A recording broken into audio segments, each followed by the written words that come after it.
자, 한 곳에다가 필러를 많이 주입을 하게 되면 이런 식으로 될 거고, 이렇게 조금씩 깔아주게 되는 방법으로 시술을 하게 되면 차이가 나요. 어떤 차이가 나냐면 필러 녹이는 주사로 녹여볼게요. 얘는 벌써 다 녹았어요. 근데 덩어리를 많이 한 데는 아직 덩어리가 남아있어요. 이게 결국은 딱 3가지 정도 부위는 필러 시술을 안 하셨으면 좋겠다. 그리고 실제로 저도 그 부위는 필러 시술을 잘 안 하게 되는 것 같아요. 그러니까 크리티컬한 부작용은 2가지 정도가 있거든요. 첫 번째는 피부 괴사. 더 크리티컬한 부작용 중에 하나가 정말 눈이 안 보이게 되는 경우도 있을 수가 있어요. 그래서 이 얘기인 즉슨 필러는 잘하는 병원 가서 하셔야 됩니다. 잘하는 병원 어떻게 찾아요? 그치, 그 설명을 해주자.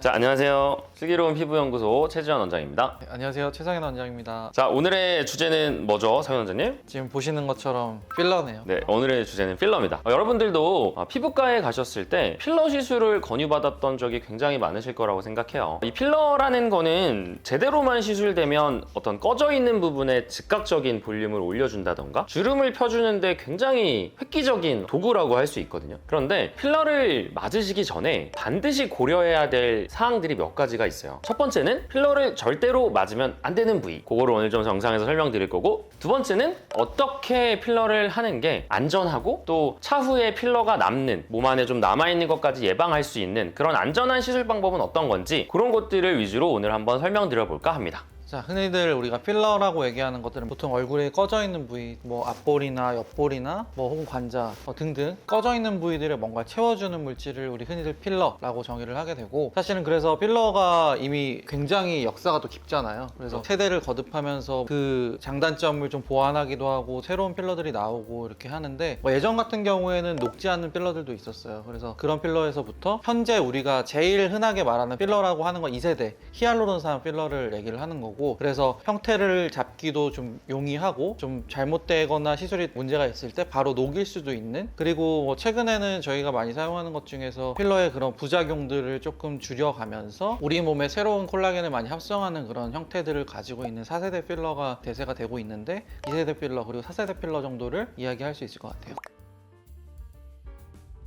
필러라는 거는 원래 메인 구성 성분인 히알루론산이라는 건 원래부터 우리 피부에 존재하던 성분이에요. 그래서 그냥 히알루론산을 얼굴에 주입하게 되면 금방 분해가 돼버리게 되죠. 근데 필러라는 거는 3, 4일, 일주일 만에 없어지면 안 되는 거기 때문에 얘를 좀 오래 남겨놓으려고 이제 가교제라는 거를 좀 사용하게 됩니다. 그래서 히알루론산이 한 덩어리가 여기 있고 하나가 여기 있고 하나가 여기 있으면 중간중간에 연결고리들을 만들어줘서 좀 덩어리지고 뭉쳐있게 만들어주는 그런 역할을 해주는 것들을 가교제라고 하는데요. 그래서 이제 이런 것들을 넣은 거를 사실 히알루론산 필러라고 하죠.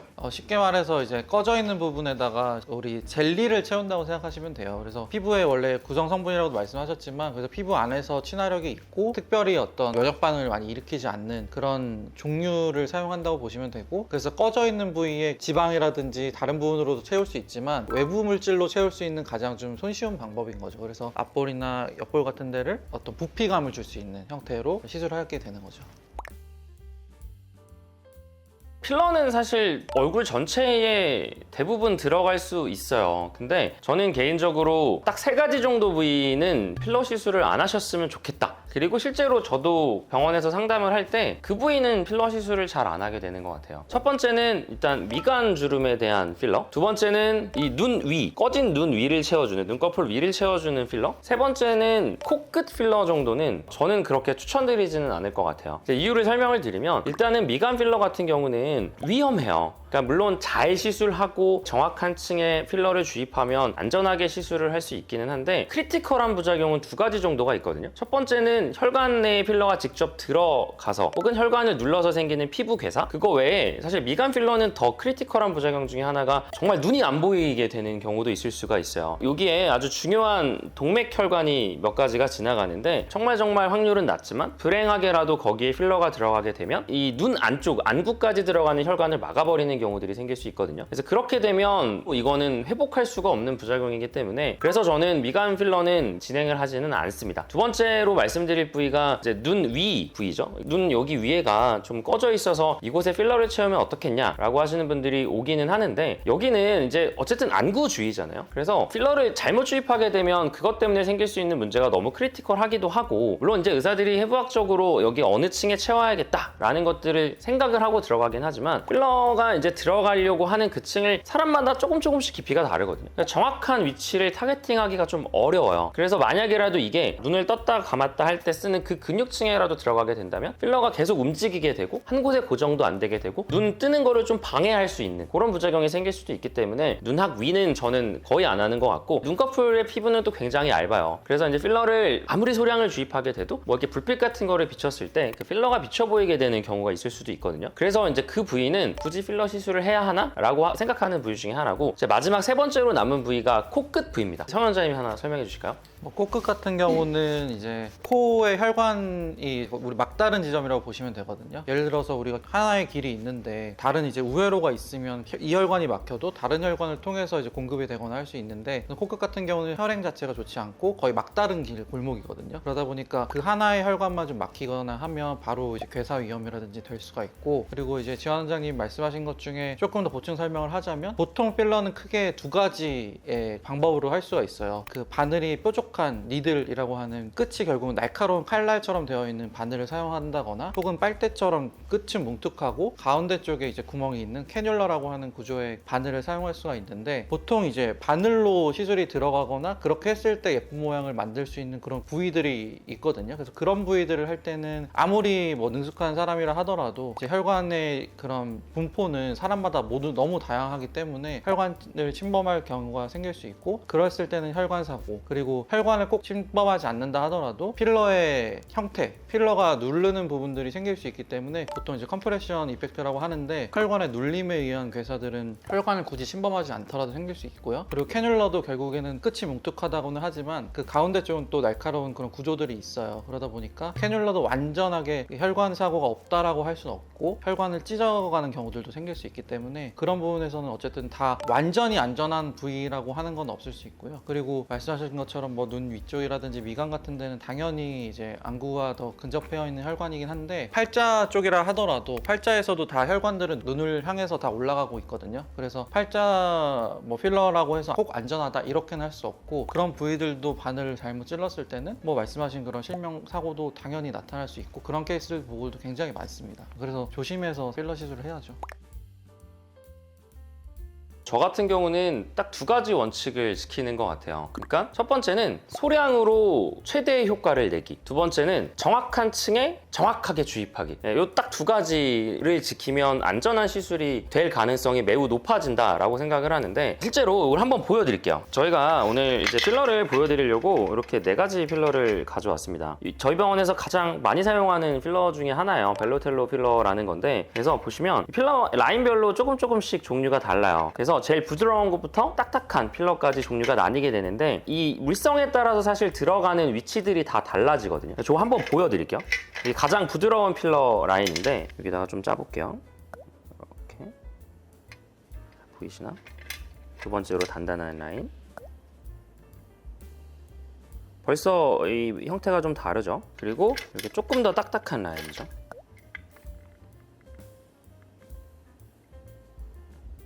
이 정도. 그다음에 이게 이제 가장 딱딱한 라인인데,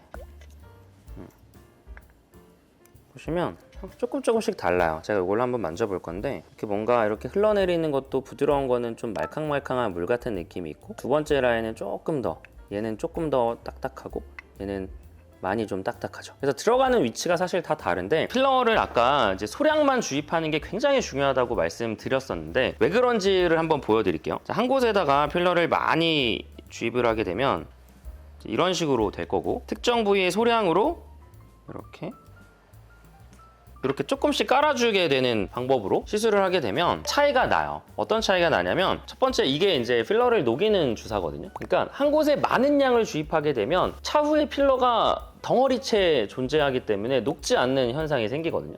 그러니까 뭐 필러가 안 녹았어 라고 말씀을 하시는 분들은 사실 시술 방법이 잘못됐을 가능성도 굉장히 높아요. 그리고 많은 양이 들어갔을 가능성도 높고, 필러 녹이는 주사로 녹여볼게요. 똑같이 0.1cc를 한번 주입해 볼게요. 제가 주사 바늘로 이거를 한번 좀 저어 볼 건데 얘는 벌써 다 녹았어요. 근데 덩어리를 많이 한 데는 아직 덩어리가 남아있어요. 그러니까 이게 결국은 왜 소량의 필러를 채워야 하는지를 명백하게 보여주는 실험이라고 생각을 하는데, 한 곳에 많이 들어가게 되면 주변을 우리 정상 조직에 둘러싸게 되거든요. 그러면 겉에는 뭔가 막이 생기고 안쪽에는 딱딱한 필러가 그대로 남아있게 되는 거죠. 그러니까 히알루론산 필러를 쓰는 이유는 사실 얘가 녹아서 몸에 흡수되는 거기 때문에 우리가 이런 걸 선호하는 거잖아요. 다시 원래대로 돌아갈 수 있다라는 것 때문에. 근데 사실 한 곳에 많은 양을 주입하게 되면 얘는 오랫동안 남아있어요. 그래서 이거는 아주 소량으로 주입해야 되는 이유기도 합니다. 두 번째로 이제 말씀드리는 게 적절한 위치에 필러를 주입시키는 게 중요하다라고 제가 말씀을 드렸는데, 이제 그 이유는 뭐냐면 필러는 시술을 하다 보면 그런 질문들을 많이 하세요.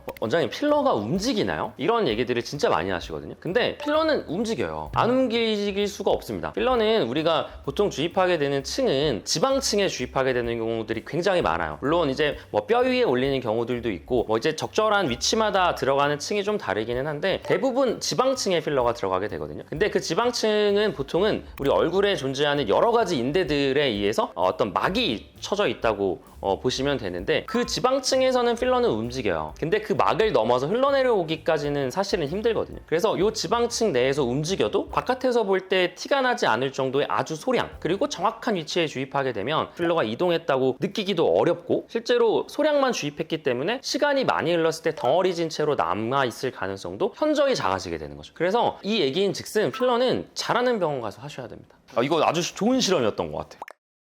그래서 어떤 병원에서 필러를 그럼 해야 되냐가 제일 궁금하실 것 같은데, 사실은 이제 각자 원하는 부분들은 있을 수 있어요. 나는 뭐 여기가 하고 싶어요, 어디가 하고 싶어요, 다 다양하게 환자분들이 오시는데, 시술하는 사람 입장에서 봤을 때 이런 부분들은 어떤 필러가 정말 적합할 수 있고 어떤 부분은 절대 필러를 하면 안 되고, 또 다양한 다른 어떤 시술 방법이 있을 수 있는데, 말씀하시는 것들을 전부 다 그냥 해달라는 대로 해주는 거 또 좀 이상할 수 있는 거죠. 그래서 정확하게 진단할 수 있고, 그리고 저희들 같은 것처럼 뭐 3D 진단을 한다거나 아니면 각각의 어떤 얼굴 부분을 다 좀 그 디자인을 해가면서 여기는 얼마만큼의 필러 혹은 어떤 물성의 필러를 얼마만큼 양을 적절하게 넣어야 될지, 그런 거를 상세하게 좀 상담해 줄 수 있는 병원이 믿음직할 것 같고 신뢰가 갈 수 있다고 생각을 하고요. 그리고 뭐 예를 들자면 뭐 스컬트라는 이마나 혹은 뭐 눈 밑 그런 얇은 피부층은 좀 피해야 된다거나, 혹은 또 그 얕은 부위들 많이 움직일 수 있는 입술이라든지 뭐 목주름이나 이런 데는 물성이 좀 부드러운 필러를 사용해야 된다거나, 그렇게 좀 다양하게 필러들도 선택할 수 있고, 또 그런 부분에 대한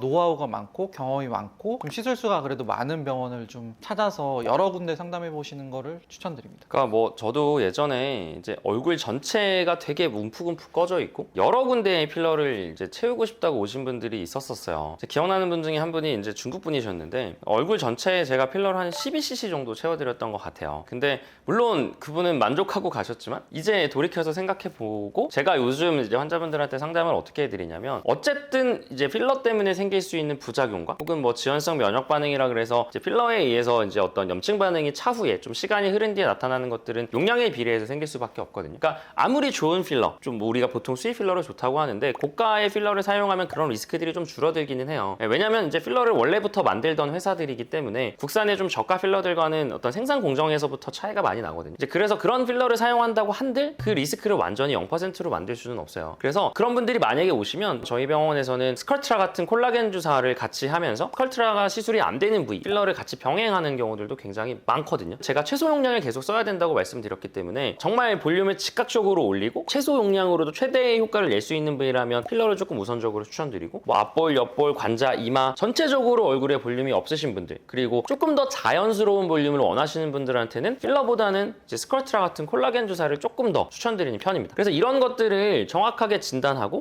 이제 의사의 경험을 통해서 너는 이게 돼, 안 돼 라고 딱딱딱 규정 지어줄 수 있는 그런 분들, 혹은 이거는 되고 이거는 같이 했으면 좋겠어 라고 해서 복합 시술을 할 수 있는 그런 경험 많은 병원에서 하시는 게 필러 시술은 안전하고 그리고 최대의 효과를 낼 수 있다고 생각합니다. 저도 그래서 이제 필러를 정말 사용할 수 있는 가장 소량을 사용해야 된다는 거에도 동의를 하는데, 그래서 복합 시술이라고 한다면은 뭐 우리가 보통 그 잼버실 같은 거, 팔자주름이나 이런 데들 채울 때도 단순하게 필러로만 채우는 것이 아니라 그런 볼륨을 줄 수 있는 실드를 먼저 넣어주고, 조금 부족한 부분으로 필러를 채운다거나, 혹은 이제 구조적인 부분만 좀 소량으로 필러를 채운다거나, 이런 여러 가지 방법들을 같이 병행할 수 있거든요. 그래서 그러한 노하우가 많은 병원은 그렇죠. 좋지 않을까.